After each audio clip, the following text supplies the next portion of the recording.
Hello, ladies and gentlemen. I am having trouble sleeping, so I'm just gonna do a practice cast or whatever you want to call it. I'm just going to review this game without pausing. We're just gonna go ahead and start it. A lot of people asked if I'm casting another week. I'm not casting this week, sadly. I will see if it changes for the future, but it's all good. I hope I get more opportunities. Nevertheless, let's get into the game. And they've played 4 support. Let's mute that. Fast forward. No camera because I'm sitting in the dark. Kalista ban blue, Yumi ban blue. On blue you can kind of ban, target ban, whatever you want. Tamkench ban on blue, what they are looking for a very strong Aphelios first pick.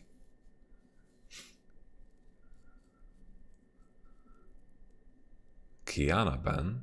Kiana ban? Kiana ban? Okay. First pick Aphelios. First pick set. Also something that's very common. Okay. 10.4 didn't get nerfed yet. I enjoy it. I think set is pretty busted, honestly. Look at his win ratio. Oof, that's crazy. Over in LPL it was also really nuts. I think this is a very, very good matchup for set. Like, the set is very happy for this. Honestly, I think set first pick is better here than Aphelios first pick.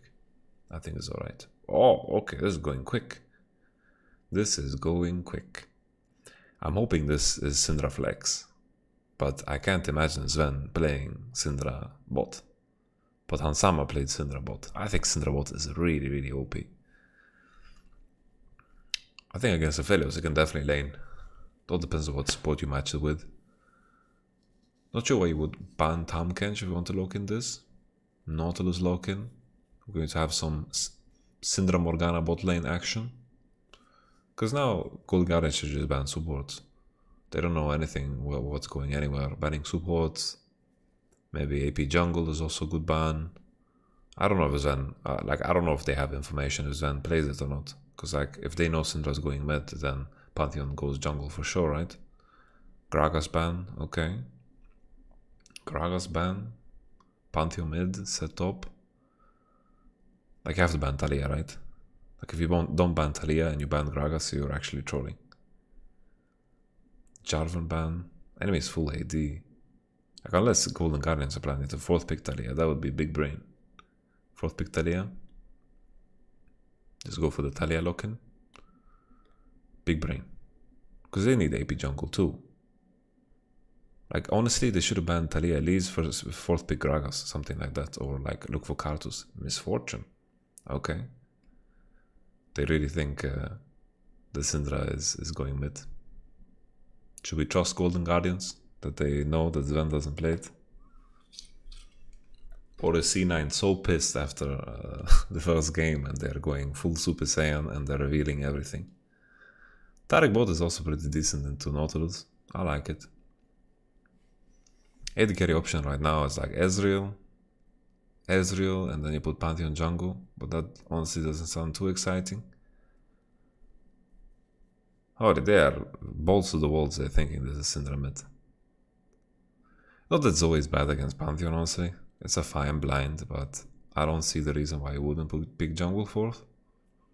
Why are you afraid of picking jungle 4th? You don't know where it's going what and... Okay. It's Syndra bot. It's Syndra bot. Holy moly. Well, Cloud9 have really insane early game with this draft. Not sure about the Pyke. Sure, you can do some things with Pyke here in this game, especially when you have Pantheon, and Pantheon Talia is gonna have Prion mid and control the whole map. Oh, they're giving closer last pick, that's why. Okay, Sejuani. Not too exciting. Honestly, if you pick Sejuani into Talia Pantheon, that means you're conceding mid 2v2. This is gonna be fat Mercury buys on Pantheon. You're conceding mid 2v2 100% here. There is no way you're contesting that. I just think picking Sejuani here is probably the worst thing you can do, man. It's just you want to pick a champ that pressure is either the 2v2 mid or the 2v2 bot. I think playing into topside is probably the worst thing you can do because the enemy will outpace you. They'll outpace you hard because 2v2 mid and 2 bottom is too heavy-handed. And then later on in the game, sure, Golden Guardians have a lot of good options because they have Sejuani Nautilus for team fighting. They can easily catch targets, but Cloud9 will have a very easy time getting ahead in this game. So the question is, C9, can they get ahead, or can Golden Guardians survive? Zoe can do decently, right? She can control the wave and do kind of whatever, but she needs to respect this Talia Pantheon combo at all times. The other thing is that Pyke can easily give a bottom wave and go into mid and fight with the Pariah S3. Pyke, Talia, Pantheon 3v3 is really monster. You can easily one-shot a target, and the tricky part is always when you play against Pantheon is that you need to commit on Pantheon first, and his E is so strong to tank a lot of your burst. So it's almost impossible to one-shot a Pantheon, and usually if you're engaging a 2v2, that's what you're aiming for. You're aiming for like a one-shot, so you don't get kited and so forth. That's a pink keyboard closer. Okay, pink keyboard, why not? So my plan here was to start ProView and take the sound from ProView. Don't tell Riot Games. Let's see if we can time it properly.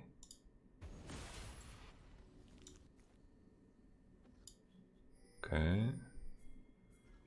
I'm checking the game time. So we get some in-game noise. Isn't that genius?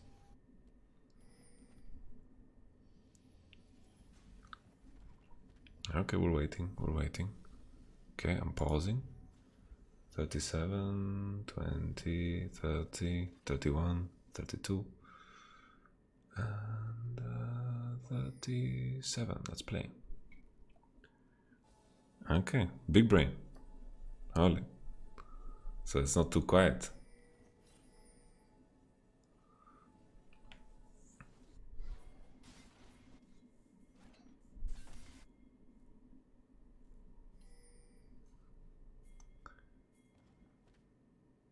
Trying to check if it's in sync, so I'm a bit silent. Okay, now it should be in sync. And sync. Yes, the level 1 from C9 is quite nasty. Sejuani is pretty weak, Zoe is pretty weak. Talia is very strong. Oh, interesting, it's actually Pantheon jungle and Talia mid. I guess it's a preference thing, honestly. Both ways it's equally strong. I like Pantheon more on lane, but honestly, Talia does better against Zoe 1v1. I've seen many Pantheons lose to Zoe, honestly. Like, pretty hard. So I don't mind. I don't have an issue with this. Brother is playing Nimbus Cloak. Nimbus Cloak Blue Smite is pretty nasty, honestly. It's so strong. I'm surprised more junglers are not running it. It's very strong.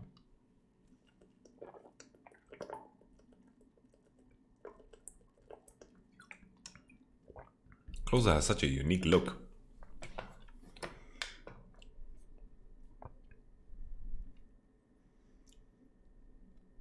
I'm not, by the way, I'm not fast forwarding because I'm worried to lose the sync.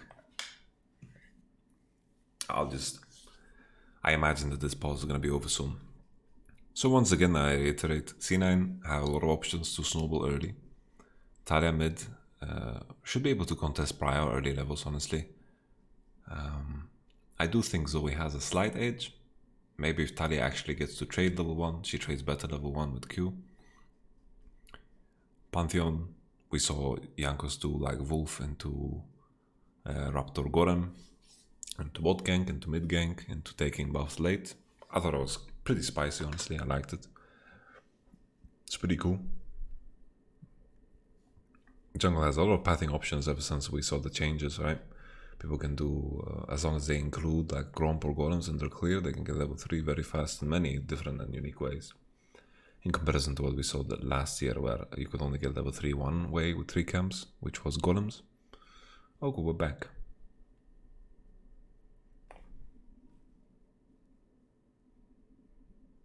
ProView says it's still pause. So I'm worried that we're out of sync. C9 dividing the map into bottom. Set's gonna play full weak side, but Aatrox leashed. Aatrox leashed, so Set can control the wave and bounce. Look to push into second. Sejuani is not gonna level 2 gank, so I think This is going to give Licorice a lot of breathing room, honestly. He trades right into bone plating. Rookie mistake. He's running inspiration, not bone plating, so this was not a good trade for him.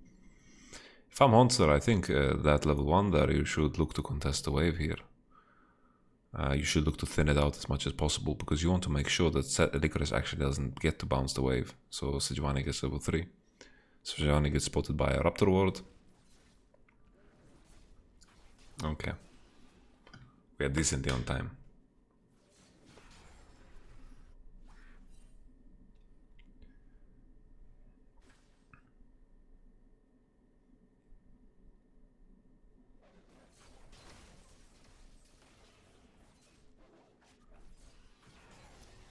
Pantheon recovers topside, so Set will be safe. Sejuani is going to bottom. Nothing happened out of this division. It was just Pantheon taking blue and Sejuani no blue, but I think Sejuani doesn't mind. Her clear speed is too slow anyway for her to really mind. Like, the crabs are already spawning and she is doing her 4th camp, while Pantheon already did 4, but he had to travel across the whole desert. I like that Pantheon turned around and went to the bottom side.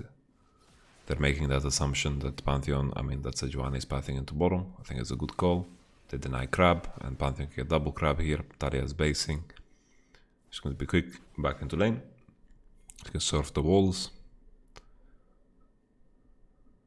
And Blabber's going for double crab.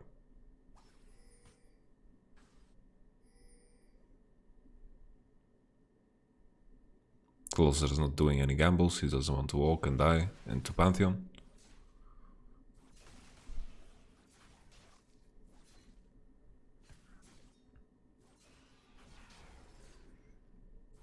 Please tell me if the pro view sound is annoying or good or not. Oh. Also is dead. It's very strange here how Hunter actually dictated his wave. I feel like he gave Licorice all the time in the world to do kind of whatever he wanted. Especially after that first botch trade. You had 3rd Q, you could thin out the wave, and then you can actually contest so he doesn't bounce as freely as he did. Because I think Seth made a mistake there on the trade. Hunter TP's back, has no flash. Pantheon is clearing. Licorice should be fine with flash. Yeah.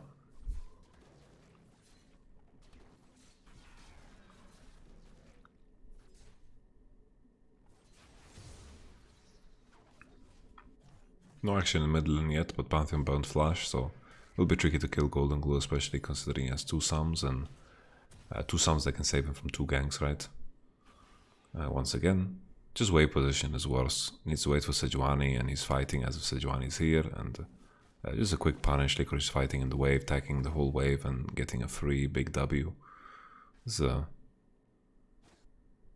pretty telegraphed, I think. He could have also just waited. Oh. I don't know what happened to put us in this position. The fuck? I don't know what's happening. Okay. No more preview, guys. Just tell me what you think in the comments, if it makes sense to have preview on or not. I'll just not fix it, and like the preview sound, basically I followed the jungler there. Zoe flash, that's the first. Didn't see Pike tempo, if it was the same as Nautilus. Nautilus had the base as well. But the 3v3 of C9 is so strong, it's so easy for them to focus on target. That's usually what dictates most 2v2s and 3v3s, if you have the power to one-shot someone. It's the same with Gragas, right? You Gragas Yasuo, you ult into Yasuo ult into Gragas E, and you CC chain someone, and you have enough damage to one-shot someone. Here the same. Golden Glue has Cleanse and Ignite in his pocket. No flash though. I think he should be dead. He should be dead. It's just too easy. You don't even need to CC him. He burned Cleanse now. Both summoners down. This is a disaster for GG. Big disaster. Because now this Talia and Pantheon, they're going to surf into bottom. And Pike used a lot of time here. Nautilus was so unimpactful in comparison to Pike. Pike won the first 3v3, Hui had the base, Pike still stayed around, and then Hui doesn't have Moby Boots base. So he couldn't really impact anything because they lost the 3v3. Oh, Licorice is doing some cheeky moves, but at the same time risky. Is this really necessary? Not really necessary. Oh. You have no flash, Licorice. It's kind of troll, honestly. It's very troll. This is how you make the game hard. It's just that the gain from the loss, like the gain from the potential loss is just not worth it. Not worth it at all.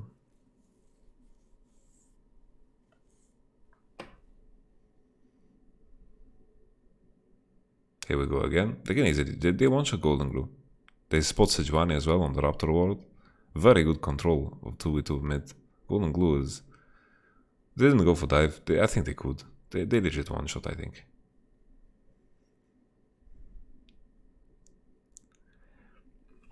I don't like it when mid laners go Cleanse and Mercury. I think it's way too overkill. Sorcerer Shoes is one of the best items in the game for Talia. She has very high base damages and you are denying yourself here a lot of freedom. I think if you go Cleanse, you should go Sorcerer Shoes. Because enemy is always not going to go MR, and if she does, she's trolling anyway, because the damage mix from Talia Pantheon is too good. Here we go, Licorice again. Tried to do some cheeky moves. Maybe if he walked up further, maybe he could get him over the wall.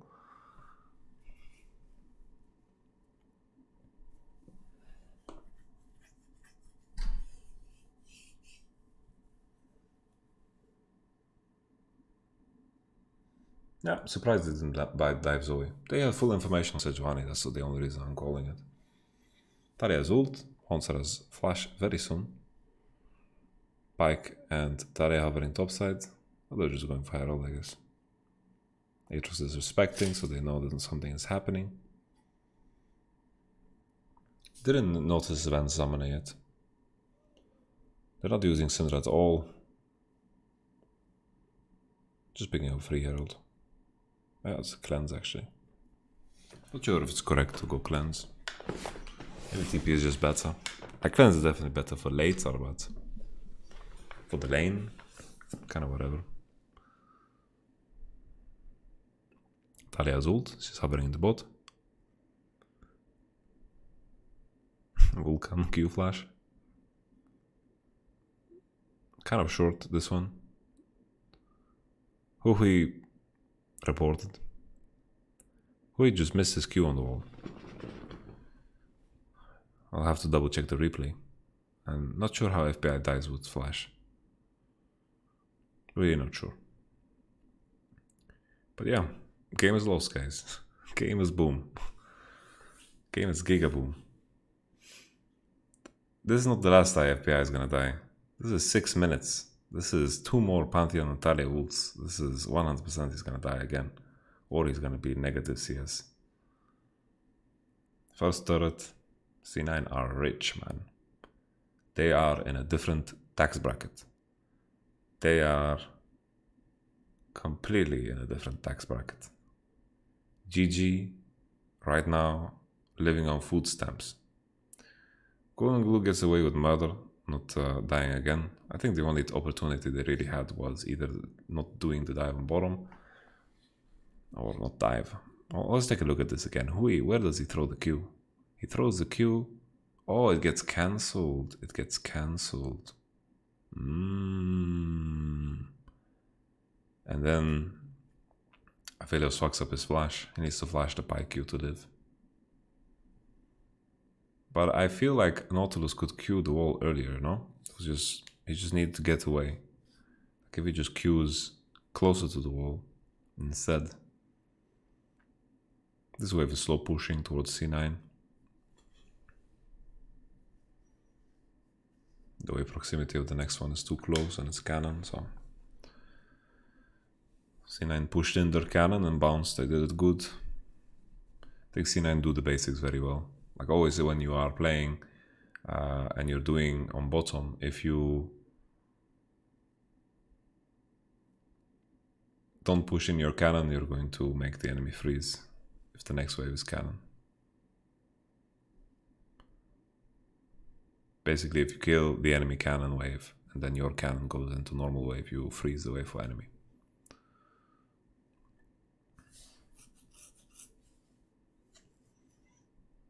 It's so tricky because what does GG already really play for? Like, how can they find pressure? They have TP situation is the same. Set is in a good state even though he died. Every skirmish right now and every part of the map, C9 is winning. So the best thing GG can hope for is just try to delay and stall. But what are they really stalling for? Maybe a point where Aphelios and the lack of AD carry is going to hurt C9. But that's such a long time till then. Like, this is Aphelios. If we're optimistic about it, it's of Aphelios on 2 items. And that's me being optimistic, right? So I'm not so certain when GG actually have opportunities. Because even if they go and they force a fight, C9 are sitting on full summoners and CG still have no flash on FBI. It's like the best thing you can hope for GG is for them to toss out their ultimates, burn some summoners, and then wait their cooldowns and go again. Oh, there goes FBI and his cleanse and his death. It's bound to happen. Like, whatever FBI shows on the map, Talia ults, FBI ults, I mean, Pantheon ults are going to land, and he is just a sitting duck right now. He could either be 0 CS, or he can die a couple of times and force some cooldowns from C9. It's a dire situation for him.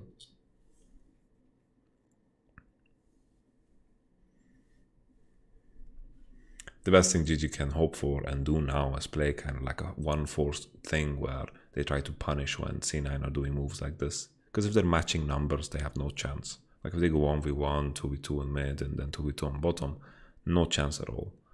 GG need to sacrifice creeps in order to find some priority somewhere and find some safety somewhere.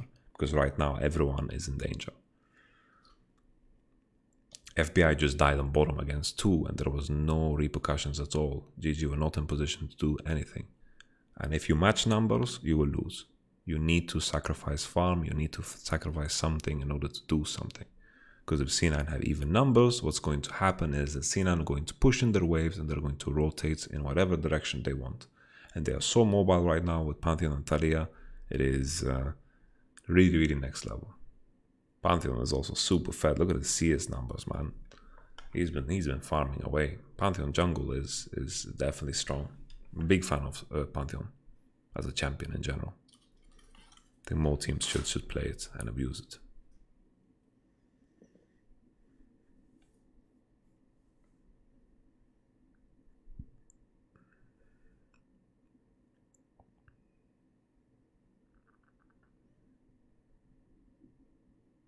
Oh, bubble doesn't land. Does zone Niskiv a little bit though. Not a big deal. Licorice fighting here at 10 to 11. This is a 1 for Hansa. He's sitting on Black Cleaver finished, and Licorice doesn't have an item. Yeah, Black Cleaver actually gives a decent amount of value because Seth actually bought a decent chunk of armor. But I think Seth is sitting on a lot of gold considering Call is finished. But maybe not even, like his CS numbers are pretty bad. Here we go again. Blabber gets hit by another one. Has Mercury. Without Mercury, I think maybe Golden Glue has enough damage to kill him. I think Golden Glue should have used his Hextech GLP. Not sure why he didn't. This is where you as Zoe scream, "Leave me the fucking creep that gives item." They did it. Good for them. No Sejuani ult, Zoe being low HP. I don't think Golden Guns can actually contest. Licorice survived the all-in on bottom.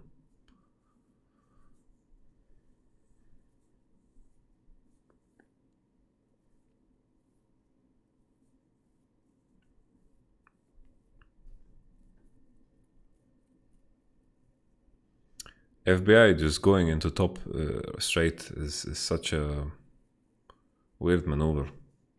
GG are not really making any sacrifices to try to find Prio somewhere.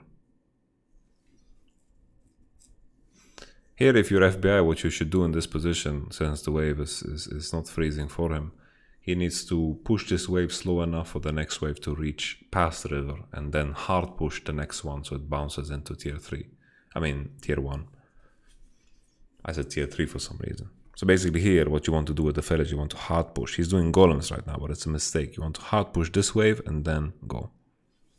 Because if you don't hard push this wave, your wave is going to crash into the next one and it causes a freeze for the enemy.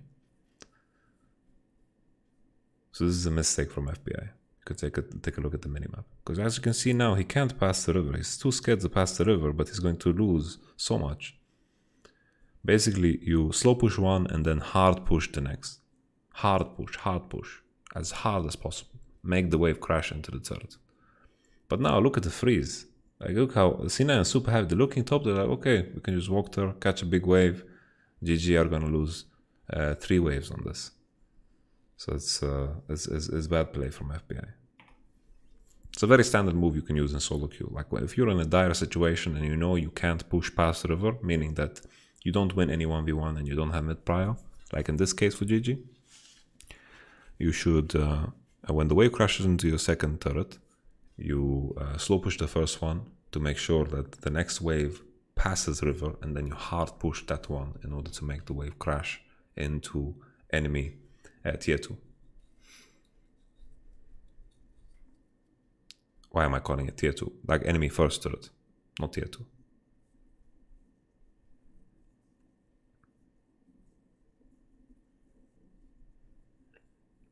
Next Drake in 30.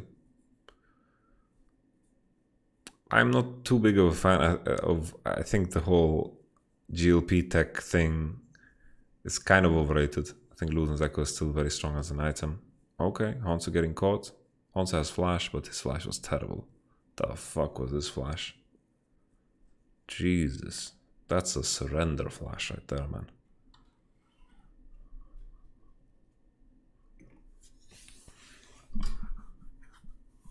This is caught Hanzo in rotation. Yeah, C9 just getting so far ahead with their draft. Golden Guardians played very untempered, and their draft honestly is just worse. I think the only hope here was Hanzo, like the Aatrox match up top together with Sejuani, but then the decisions of where Closer was farming and how Aatrox managed to stop wave was just piss poor. I think it was a mistake for Aatrox to actually be in a position where he needed to leash.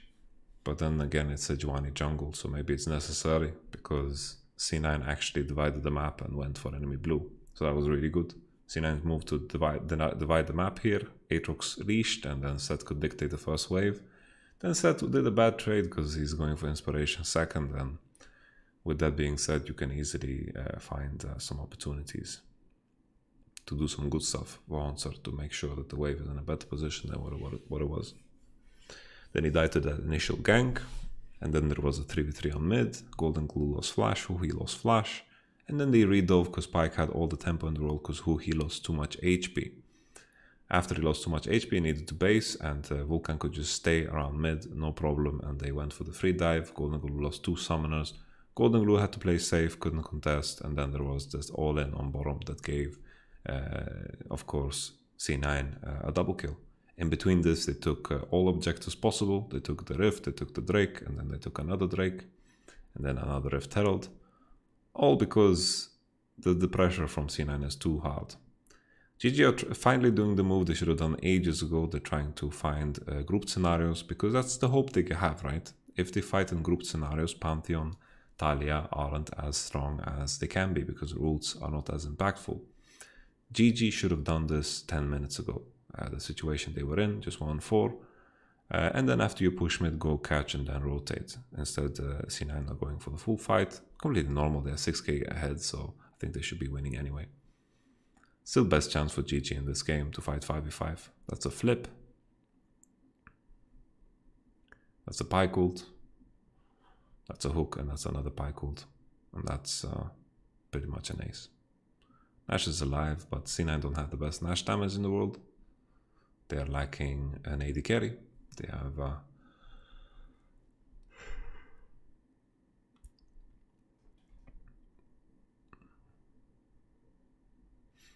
there's always, if you're losing, matching, you need to find ways to group, and because especially in this case, like GG were trying to match numbers, and Talia Pantheon can just take over the whole map then. Like whenever a champion with a global wins their side of the map, it becomes very oppressive because you can't really you can't ever split up. You can't ever split up because the idea is that Pantheon Talia makes sure that you get outnumbered at every point in the map. So if you don't take the fight to them, meaning GG grouping as 4 and trying to force on the Pantheon Talia first, then you're going to lose the whole map as GG did. And now they're 10k gold ahead, C9, with great vengeance and furious anger. To those who tried to poison me and my brothers. And you will know my name is the Lord, as I lay my vengeance upon thee. Probably butchered the quote. It's a great movie, Pulp Fiction.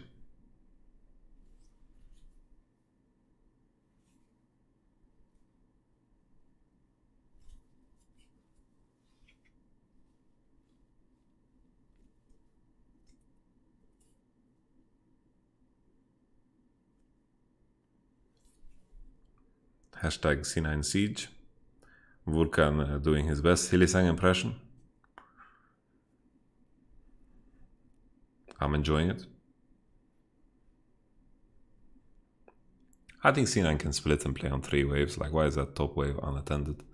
Niski getting blown up. Oh, he's surviving somehow. Yeah, C9 don't need to do this, but I guess it's working. Not one person more low. Oh, Vulcan Pentakira! He's sleeping. Oh, what the fuck with that Vulcan? Why is he waiting so long to ult the Nautilus? Yeah, C9, to make this cleaner, they should have just played on 3 lanes. Golden Glue doesn't know the range of his spells.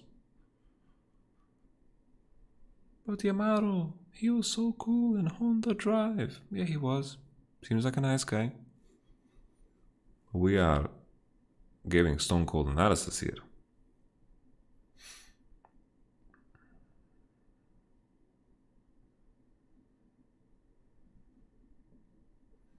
The key thing as well with full 1, it allows you to stall the game a bit better.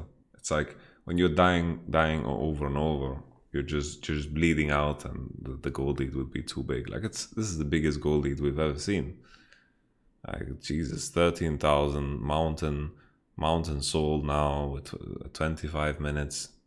C9, we're angry, very angry, upset. TSM have awakened a beast.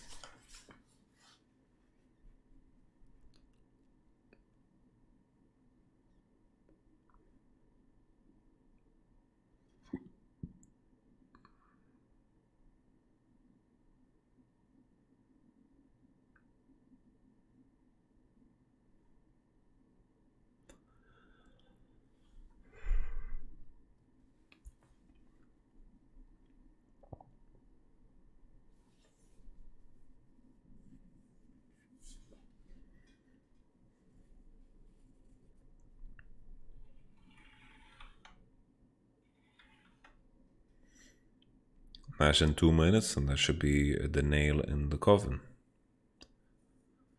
Sven building correctly, saucer shoes into a cleanse with no mercury. Definitely the way.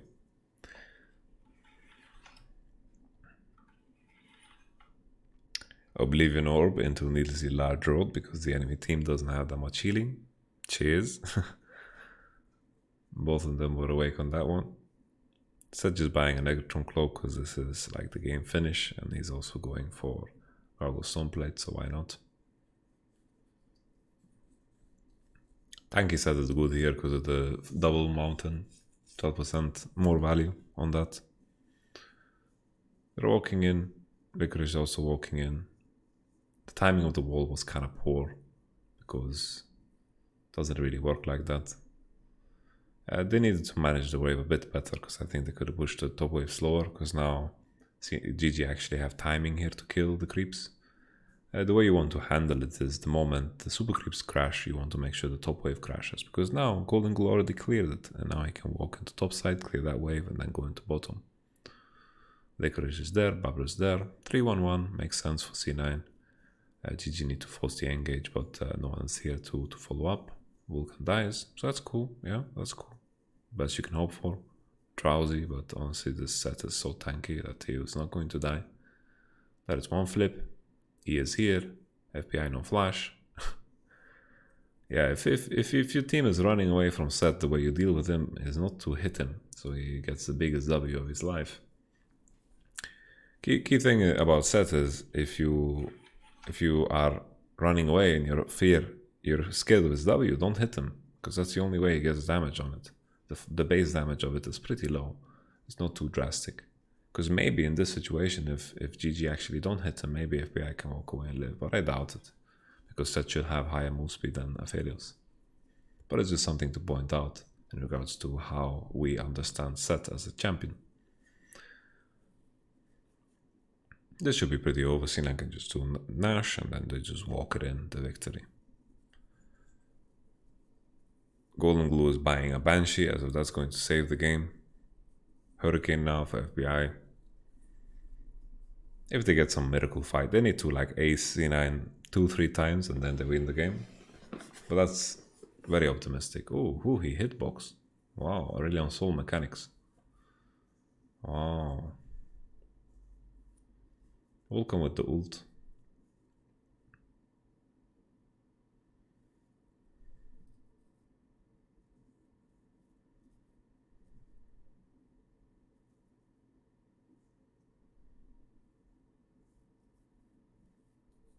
Aatrox fishing for mushrooms. I know that doesn't make any sense, fishing for mushrooms, but neither did what Hansa was doing.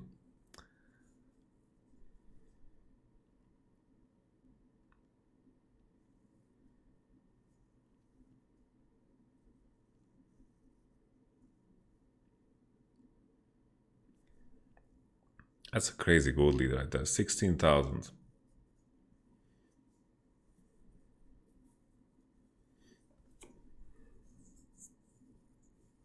Too many super creeps in this base. Nisky getting ulted, Blabber should just tank it. Syndra, what were you doing there? I really want to rewind, but let's just not do it. Let's find the consistency and not rewinding or fast forwarding. Not sure how Syndra died. Just looked like Zen was frontline. Nice game from C9. Very little resistance in Golden Guardians. They just started bleeding and they put salt in their own wounds. And then draft-wise, C9 had so many options early, and the game Golden Guardians really needed to play was survival. And I feel like Sejuani limits you in what you can do in the 2v2. That's why I don't like it.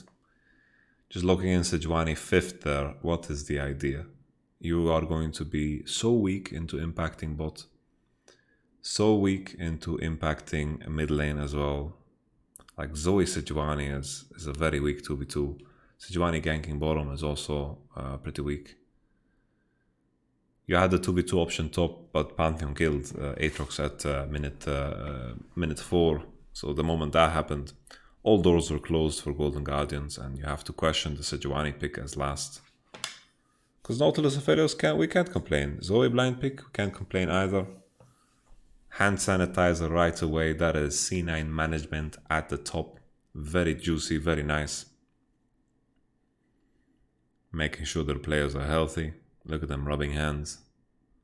No high-fiving the fans. Take a bow. And that's it.